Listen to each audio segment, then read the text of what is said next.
নতুন বিশ্ব ব্যবস্থা গড়তে পশ্চিমা বিরোধী শক্তিগুলোর হৃদ্রতাপূর্ণ আনুষ্ঠানিকতা শেষ হতে না হতেই ফের যুক্তরাষ্ট্রের হুমকি পেল রাশিয়া।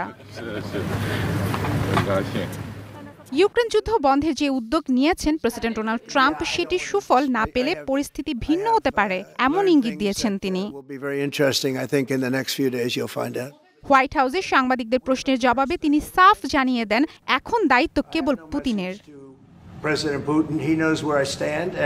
আমি খুব শীঘ্রই পুতিনের সাথে কথা বলবো, এরপরই বুঝতে পারবো আমরা কি করতে যাচ্ছি। আমরা খুব জোরালো পদক্ষেপ নিয়েছি, আগামী কয়েকদিনই আমি তার সাথে কথা বলবো। আমরা দেখতে চাই ঠিক কি ঘটছে, কিন্তু আমি খুশি নই, কারণ গত সপ্তাহে ৭,৮১৯ জন নিহত হয়েছে। তারা আমেরিকান সৈন্য নয়, পোল্যান্ডেরও সৈন্য নয়, তারা রাশিয়া বা ইউক্রেনের সৈন্য, তাই না? কিন্তু তারা তো মানুষ, তারা আত্মা।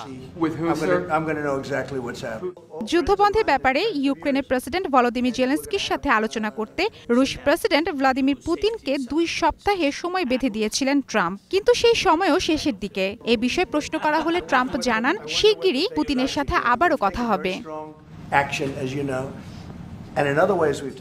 পুতিনকে আমার আর কিছু বলার নেই, তিনি জানেন আমি কোন অবস্থায় আছি। এখন সিদ্ধান্তটা তার, আমরা তার সিদ্ধান্তের অপেক্ষায় আছি। তবে যদি আমরা খুশি না হই তাহলে কি হয় সেটা দেখবেন। ভারতের মতো দেশের উপর আমরা সেকেন্ডারি নিষেধাজ্ঞা দিয়েছি, যারা রাশিয়ার অন্যতম বড় তেল ক্রেতা। এতে রাশিয়ার শত শত বিলিয়ন ডলারের ক্ষতি হয়েছে।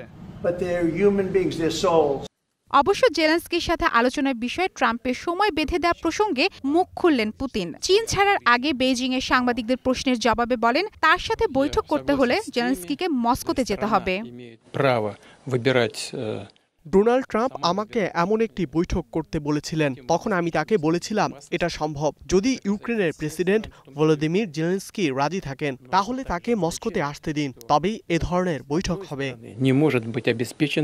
গত 15 আগস্ট যুক্তরাষ্ট্রের আলাস্কায় বহুল প্রতীক্ষিত বৈঠকে মিলিত হন প্রেসিডেন্ট ডোনাল্ড ট্রাম্প ও রুশ প্রেসিডেন্ট ভ্লাদিমির পুতিন। ট্রাম্পের এই উদ্যোগের পরও ইউক্রেন যুদ্ধ বন্ধের কোনো ইঙ্গিত নেই এখনো। প্রতিদিনই হচ্ছে হামলা পাল্টা হামলা, তবে বেশি হামলা হচ্ছে ইউক্রেনে। মারফতুন নুরুচি, স্টার নিউজ।